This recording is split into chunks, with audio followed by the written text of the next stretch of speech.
الشیطان الرجیم بسم اللہ الرحمن الرحیم قال تعالی فی کلام المجید الف لام میم ذالک الکتاب لا ریب فیہ ھدی للمتقین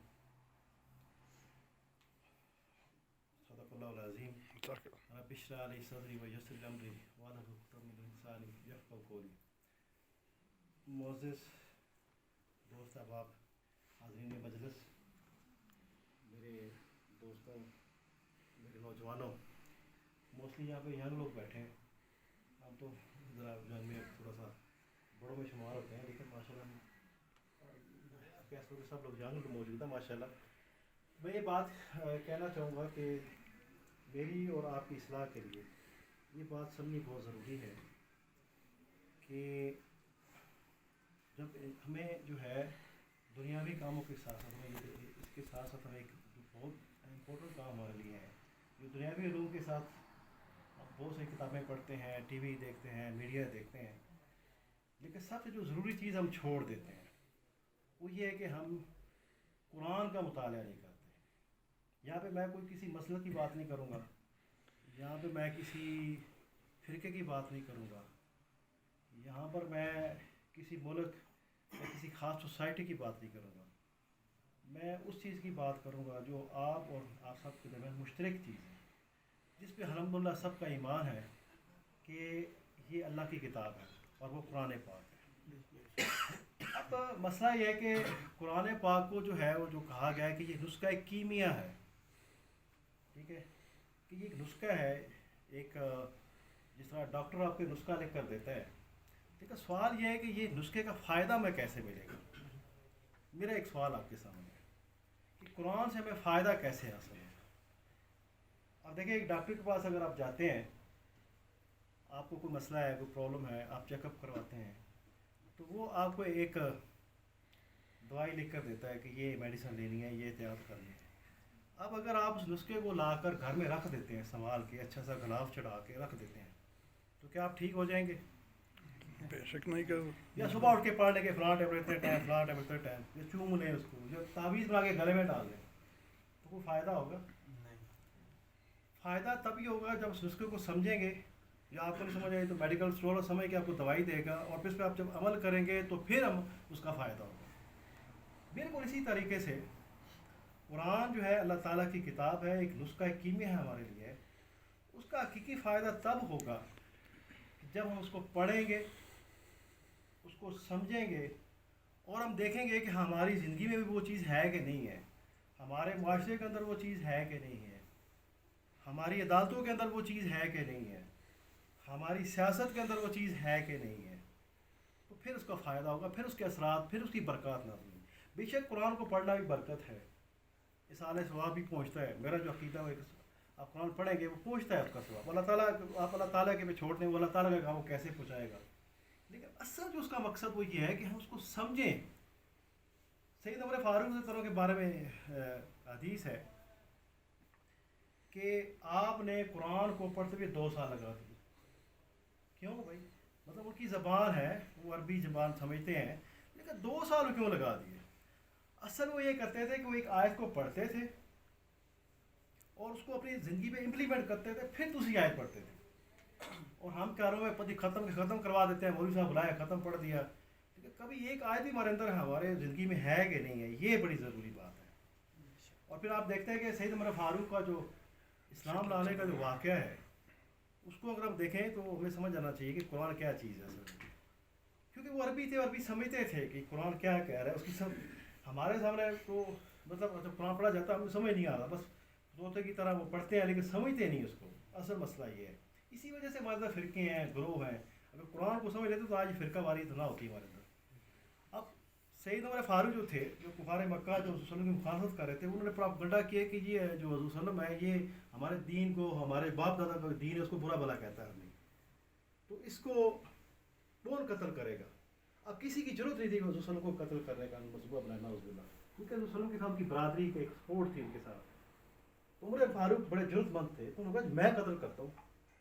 تلوار لی اور گھر سے چل پڑے. تو رستے میں ایک بندہ ملا، اس نے کہا یار کہاں جا رہے ہو؟ غصے میں خیر تو ہے. وہ تو بڑے حضرت عمر فاروق جو تھے بڑی جرت والے بندے تھے. تو انہوں نے کہا کہ میں محمد کو قتل کرنے جانا ہوں، ہمارے دینوں دین کو برا بھلا کہتا ہے، ہمارے باپ دادا بھی دین کو، ہمارے عقیدے کو برا بھلا کہتا ہے، تو میں اس کو ختم کرنے جا رہا ہوں، یہ کس سے ختم ہو؟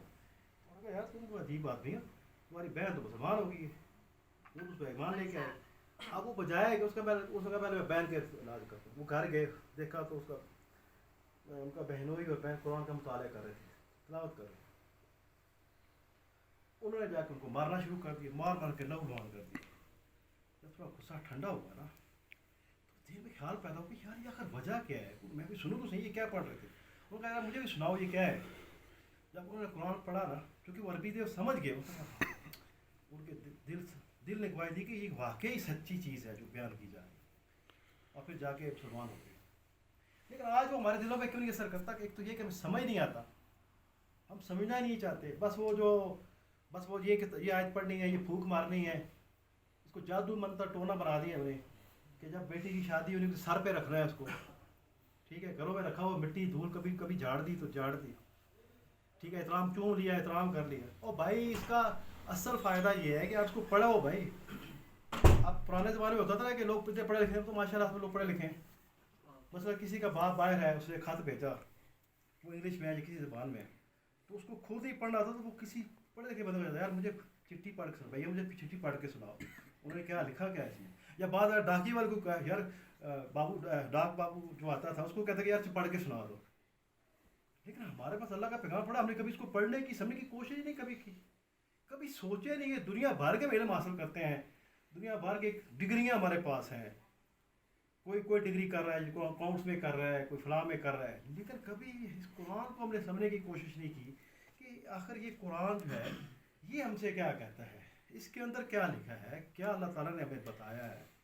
ٹھیک ہے، اس کو اور یہ دوسری بات میں یہ کہنا چاہ رہا ہوں کہ یہ قرآن مولویوں کو نہیں اترا، یہ ہم سب قرآن یا ایھا الناس یا ایھا المؤمنین کا الفاظ، مولوی کا ذکر نہیں ہوگا کہ یا ایھا المؤمنین، مطلب اس میں متوع کے لیے نہیں ہے، یہ سب مسلمانوں کے لیے آیا ہے. تو یہ ہمارا سب کا فرض ہے اس کو سمجھیں، اس کو پڑھیں، اور پھر دیکھیں کہ کیا واقعی ہماری زندگی اس کے مطابق ہے کہ نہیں ہے.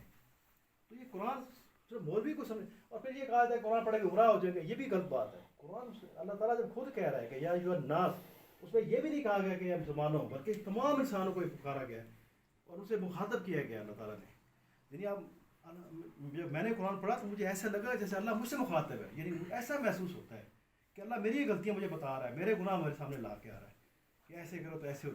تو اس لیے میرا یہ آج کا جو پیغام ہے وہ یہ ہے کہ اللہ تعالیٰ نے جو قرآن میں سورہ بقرہ کی شروع آیت میں جو بات کی وہ یہ ہے کہ یہ کتاب الف لام میم ذالک الکتاب لا ریب فیہ، کہ یہ وہ کتاب ہے جس میں کوئی شک نہیں ہے. مثلا کسی پروفیسر صاحب کی کتاب میں تو شک ہو سکتا ہے، غلطی ہو سکتی ہے، کسی عالم دین کی کتاب میں غلطی ہو سکتی ہے، لیکن یہ اللہ کی کتاب ہے. ایک تو اس میں کوئی شک نہیں کہ اللہ کی کتاب ہے، اور دوسرا اس کے اندر کوئی شک کی گنجائش ہے ہی نہیں ہے. اللہ تعالیٰ نے چیلنج کی اور اب تک موجود ہے کہ کفار مکہ کو یہ کہا کہ انہوں نے الزام لگایا کہ یار یہ تو بائبل پڑھ کے آیا تھا، اس میں سے کچھ چیزیں بتا دیتے ہیں، تو اس کے پاس تو یہ تو علم ہی نہیں ہے اس کے پاس. تو اللہ تعالیٰ نے کہا وَإِن كُنتُمْ فِي رَيْبٍ مِّمَّا نَزَّلَ عَلَىٰ عَبْدِنَا فَأْتُوا بِسُورَةٍ مِّن شَيْءٍ، یعنی تم اگر تمہیں شک ہے کہ یہ جو قرآن جو ہم سناتے ہیں تو اس جیسی صورت ہی بنا کے دکھا دو، اللہ کے علاوہ کسی کو بھی سارے اپنے جو ہمارے پیشوا سب کو اکٹھا کر دو، کوئی ایک صورت ہی بتا دو.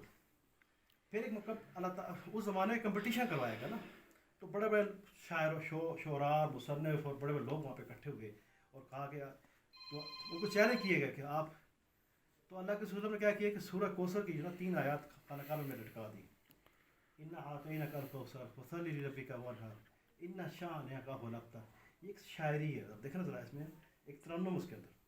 اب وہ جو سب سے بڑا شاعر تھا نا، تو اس نے جب یہ آیت پڑھی تو اس کو انہوں نے آگے پیش کیا کہ تم اس کے مقابلے میں کوئی آیتیں یا کوئی صورتیں، کوئی شعر، کوئی غزل پیش کرو. تو جب اس نے وہ آیت پڑھی نا، اس کی لینگویج سے سمجھ گیا، وہ کوئی لینگویج کا بندہ تھا، لٹریچر کا بندہ تھا، وہ سمجھ گیا کہ یہ انسان کا کلام نہیں. اس نے پتہ کیا کرنا ساتھ اس کے آگے ایک آیت کا اضافہ کیا، اِنَّا أَعْطَيْنَاكَ الْكَوْثَرَ فَصَلِّ لِرَبِّكَ وَانْحَرْ وَإِنَّ شَانِئَكَ هُوَ الْأَبْتَرُ. اس نے کہا وَمَا هَذَا كَلَامُ الْبَشَرِ، یہ انسان کا کلام ہی نہیں ہے، میں اس کا مقابلہ نہیں کر سکتا. سوال ہی نہیں کرتا تھا میں ایسی آیتیں لے کے آ جاؤں، 3 آیتیں وہ مقابلہ نہیں کر سکا. تو یعنی اتنی عظیم چیز ہمارے پاس موجود ہے. ہم کبھی بھی اس کا، یعنی میرا آج کا جو پیغام ہے دوستوں کے لیے اور اپنی اصلاح کے لیے کہ ہمیں قرآن کے ساتھ اپنا تعلق جوڑنا ہے. کسی فرقے، کسی دین، ہمیں اللہ تعالیٰ نے مسلمان پیدا کی ہے، ٹھیک ہے،